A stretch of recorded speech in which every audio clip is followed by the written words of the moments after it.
sûr, avec sa famille, il s'est déplacé en Espagne. Et un beau jour, il a eu un problème, bien sûr, avec l'autorité espagnole, parce qu'il a provoqué un duel quelqu'un. Il a provoqué un duel, donc il a blessé, donc il devient, bien sûr, sur la liste des gens recherchés. Voilà, oui, voilà, à l'époque. Donc il quitte l'Espagne, il part vers l'Italie. Un Italien, il fait son parcours, bien sûr, en Italie, il vit là une autre. Et bien sûr, à l'âge de 21 ans, il entre dans l'armée. Si incorporó en el ejército. Entró en el ejército y commence à participer dans des grandes batailles, unas grandes batallas. Y una de las batallas, la más importante para él, es la batalla de Elección. Il y avait deux grandes parties dans la bataille. Una representada por España y sus aliados, donc los aliados, los italianos, alemanes y también les maltais, le chevalier de Malte, qui représentait le christianisme. Et la autre partie, c'est les Turcs, qui représentaient bien sûr l'islam. Donc c'est les deux forces qui étaient dans la Méditerranée à l'époque. Là, il participe dans cette grande bataille, d'ailleurs, il dit, Miguel de Cervantes, una de las más grandes batallas que existen en el mundo. Et même il pense, jusqu'à maintenant, il dit qu'il n'y aura jamais une bataille pareille, cette grande bataille. Donc là, en ce moment-là, Miguel de Cervantes estaba enfermo, tenía fiebre, il était malade, il avait de la fièvre. Donc, ses amis le conseillent de se reposer. Comme ça, tú estás cansado, entonces tienes fiebre, tienes que descansar. Il ne voulait pas. Il voulait combattre son ennemi. C'était les Turcs, l'islam, bien sûr, bien. Il participe dans cette bataille-là, mais en ce moment-là, c'est là où il reçoit, bien sûr, 3 coups d'arquebus. C'était le fameux pistolet. 2 sur la poitrine, et le troisième, c'est le bras gauche. Il perd le mouvement, el movimiento del brazo izquierdo. Et là, bien sûr, on l'appelle el manco del lepanto. C'est le manchot. Voilà, parce qu'il perd le mouvement. Donc, bien sûr, on le ramène en Italie, en convalescence, il va se reposer en Italie. Donc, bien sûr, il reprend le chemin le roi d'Espagne. Voilà. Donc, il participe à chaque fois avec lui. C'était à Koufa, c'était en Libye, en Tunisie, plusieurs batailles. Et bien sûr, à un bon moment, il décide de retourner chez lui pour se reposer. Voilà, descansar, Espagne. Ça, il est italien, Naples. Donc de Naples, il sort bien sûr. Et là, à la Méditerranée, sur les côtes catalanes, en sortant, bien sûr, dans un barco El Sol, il était avec son frère. Là, il y avait 3 bateaux turcs, corsaires, qui sillonnaient la Méditerranée. C'était le 28 septembre 1571. Ils sillonnaient cette partie-là.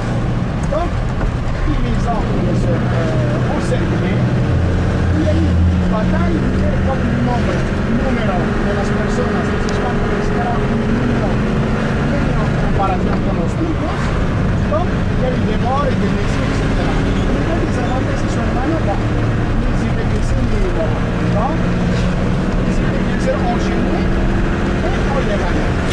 Bien sûr, dans la petite côte turque, il y avait Arnaud Mami. Arnaud Mami qui était le capitaine souverain de la côte turque. Avec l'Italie Mami, qui sera le premier âme, le premier, bien sûr, maître de Miguel de Cervantes. On le ramène à le 30 septembre 1575, on le ramène juste là, juste à côté de la pêche, il y avait une placette. Cette placette, c'était le marché des esclaves. Mercado de los esclavos. Donc là, bien sûr, on ramenait la marchandise et on ramenait les esclaves, los esclavos et la mercancía, y todo se vendía aquí. Et se faisait bien sûr la vente aux enchères, qui donne mieux, bien sûr. Donc là, son frère, déjà, on le voit ici au Batistan, au marché des esclaves. Le Batistan, c'est le marché des esclaves, c'est-à-dire en Tchèque. Donc ils ont été vendus est Miguel Cervantes? Miguel Cervantes, avant la mise en vente, il y a un renégat albanais qui devient bien sûr son premier maître. Il demande bien sûr de faire sa fouille. Donc là, on commence à le fouiller comme d'habitude. Et là, on trouve deux lettres de recommandation. Dos cartas de recomendaciones. Une écrite par Juan de Austria. On a parlé tout à l'heure de Juan de Austria, ce grand chef de bataille de Lepanto. Et une autre lettre écrite par un certain Duque de César. Les deux lettres, qu'est-ce qu'elles disaient? Elles recommandaient au roi d'Espagne Miguel de Cervantes au poste de capitaine, vu sa bravoure, vu son courage et le fait de participer à plusieurs batailles. Donc on lui demande bien sûr une augmentation déjà au salaire et aussi une promotion dans le poste de capitaine. Et bien sûr, les hauts responsables qui étaient là, les Turcs, bien. Donc les Turcs qui étaient là-bas, ils ne connaissaient pas l'espagnol. Donc ils ont fait appel à un traducteur. Et le traducteur qui avait à l'époque, c'était des musulmans qui ont vécu en Espagne. C'était installé à Alger. Donc il fait appel à ce qu'on appelait à l'époque un tagarino. Un tagarino, c'est les habitants du Tagara, qui est à côté actuellement de l'hôtel Horacio. Donc un tagarino, pour les Turcs, c'est tout habitant qui venait de l'Espagne, de Aragon, de Castille, etc. Eran los tagarinos. Bon, là on arrive, paramos, y vamos a ver aussi que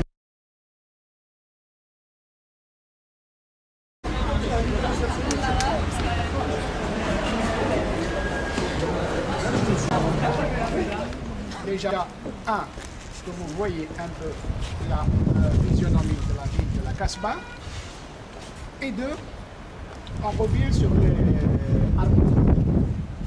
Donc Armout m'a mis à l'époque, à la construction de toute la Casbah à partir du côté mer et on monte, parce que la Casbah est faite comme ça, en forme de triangle. Tout à l'heure, en montant en Bab Jdid, vous allez voir que la partie culminante de la Casbah, donde está la puerta, la porte neuve, c'est la partie sud. D'accord? Donc elle est faite comme ça. Et là, c'est la limite sur le côté d'Ablouet, une des postes, limite sur le côté portage. Donc, sur le côté nord, il y avait deux portes. Sur le côté ouest, il y avait une porte d'Ablouet. Et est, il y avait une autre porte, c'est celle de Bab Jdid, qui a disparu depuis le temps. Donc il reste celle de Bab Jdid qu'on voit là. C'est la porte qui existe jusqu'à maintenant. Plus il y avait les deux portes sur le côté nord, Half, donc c'est la porte de Djihad et la porte d'Ira. Donc il y avait en tout et pour tout 6 portes. La sixième qui est du côté de Sidi Abdelrahman et 2 portes secrètes. C'était pour les hauts chefs, les hauts responsables. Bon, là, bien sûr, dans la stratégie de la ville, donc comme là, il y avait une forteresse qui entourait toute la ville jusqu'en haut, donc toute une muraille qui entourait toute la ville plutôt. Il y avait une muraille de 2,5 km qui entourait toute la ville. Il y avait de la Casbah. On appelait à l'époque le Mharossa, c'est la protégée. C'était la plus grande ville au monde, et la mieux protégée au monde, qui a résisté à plusieurs tentatives. Bien sûr, provoquées par des étrangers, des Hollandais, des Italiens, même des Espagnols. Et pendant les 3 siècles, elle a résisté à cette tentative, à la tentative. Donc là, elle était vraiment bien fermée et bien protégée. Et aussi, c'est que les portes, on ouvre les portes pour c'est-à-dire la matinée à l'aube et le soir, on la ferme les portes. Et il y avait une seule personne qui avait le droit d'ouvrir et fermer la porte. Il y avait un poste spécial pour lui. C'est-à-dire c'était son travail. C'était Qaïd el-Bab. Qaïd el-Bab, c'était un chef qui s'occupait de l'ouverture et de la fermeture des portes parce que c'était sa mission. Et plus, c'était un décret du Dey. C'était le Dey qui a décrété ça pour ça. Donc il avait pratiquement ce poste-là. Donc c'était pas facile ni d'entrer ni de sortir dans cette ville malgré que les visas n'existaient pas. Los visados no existían en aquella época. Y claro, hombre. Y además es que Miguel de Cervantes habla de Arca de Noé, l'Arche de Noé. Donc c'était cette ville-là, l'Arca de Noé. Dans cette ville, il y avait tout. C'est une ville cosmopolite, une ciudad cosmopolita. Il y avait un brassage c'est-à-dire de gens, un brassage de culture. Il y avait les musulmans, il y avait les Turcs, il y avait les Italiens, les Français, etc. Et bien sûr, toute religion. Il y avait le judaïsme, il y avait le christianisme et bien sûr l'islam. Et chacun avait bien sûr le lieu de culte. D'ailleurs, Miguel de Cervantes, il parlait avec son copain, il lui dit nous on peut faire la prière ici parce qu'on a des chapelles, etc. Il lui dit l'autre, rappelle-toi qu'en Espagne, jusqu'au dernier temps, c'était prohibé, c'était interdit de faire la prière, etc. Donc les morts, on les a chassés. Par contre, ici, c'est toléré. Donc vous imaginez la tolérance, déjà, elle a existé dans cette casse-palle. Donc, tout ça, on le trouve bien sûr dans toutes les œuvres de Miguel de Cervantes. Habla de esta vida en Argel, de cette ville à Alger. D'ailleurs, presque toutes les œuvres, indirectement, dans le fameux Hidalgo, là, il parle d'une manière indirecte. Donc là, bien sûr, l'endroit, là, c'était un poste de garde. Donc, dans ce poste de garde, tous les canons, bon, qui ressemblent à ça, peut-être il y avait même aussi plus grand que ça. Il y avait même un canon qui avait une portée de 5 km. Donc il tirait bien sûr jusqu'à 5 km. Donc c'était des canons qui étaient érigés sur le côté mer. Donc ça, c'était considéré comme un bastion. Et bien sûr, les bastions, ils étaient sur le côté ouest, comme sur le côté est, et aussi sur le côté sud. Et sur les terrasses des palais aussi, il y avait pas mal de canons qui étaient érigés vers le côté nord. Donc là, une partie qui appartenait à Arnaud Mami, qui était le capitaine de l'époque. Et Arnaud Mami, il avait son propre bagne, son propre bagne. Donc dans son bagne, bien sûr, il y avait les prisonniers. Bon, Miguel de Cervantes, il n'était pas là, parce que Miguel de Cervantes, il était du côté de Bagration, comme son premier arme. Donc, son premier maître, il avait sa maison qui était de l'autre côté. Mais Miguel de Cervantes, il parlait de ces belles maisons qui étaient là, c'était les maisons de Raïs, comme il disait, Raïs, en effet. Et c'est des maisons qui étaient bien protégées, de très très belles maisons, qu'on va voir une des maisons maintenant. Et dans ces maisons-là, pratiquement, il y avait ce qu'on appelait los paños, là où il y avait des esclaves. Et le traitement des esclaves à un autre, bon, c'est dû au rançon, etc. Tout à l'heure, quand on aura l'occasion de parler sur un peu cette circonstance. Vale? Bueno, vamos a por ahí.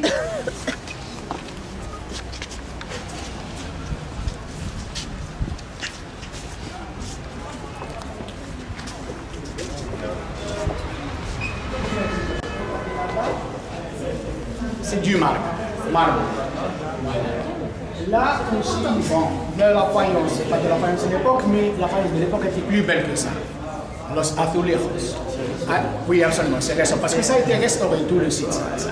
Il a été restauré dans les années 80, bien sûr, dans un programme qui était sous le ministère de la Culture, de restaurer toute la bâtisse, et qui a coïncidé avec l'année 1992 quand on a fait de la CASPA comme patrimoine de l'humanité. Donc tout ça qui fait partie aussi de la CASPA. Donc dans ce programme-là, on a commencé à réhabiliter certaines maisons et certains palais qui étaient abandonnés au départ et même pendant la période coloniale. Parce que quand les Français sont venus, ils ont fait pratiquement un grand dégât que vous allez remarquer tout à l'heure dans la partie haute de la CASPA. Vamos a subir.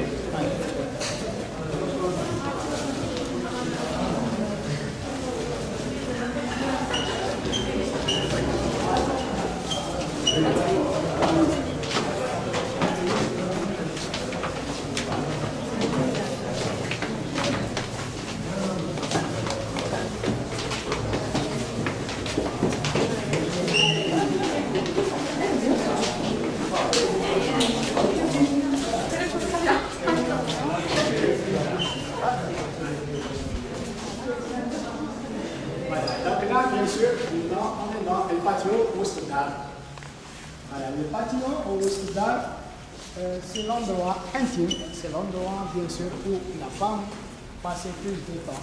C'était la matinée, quand on fait la lessive, et c'était le moment bien sûr intime entre femmes.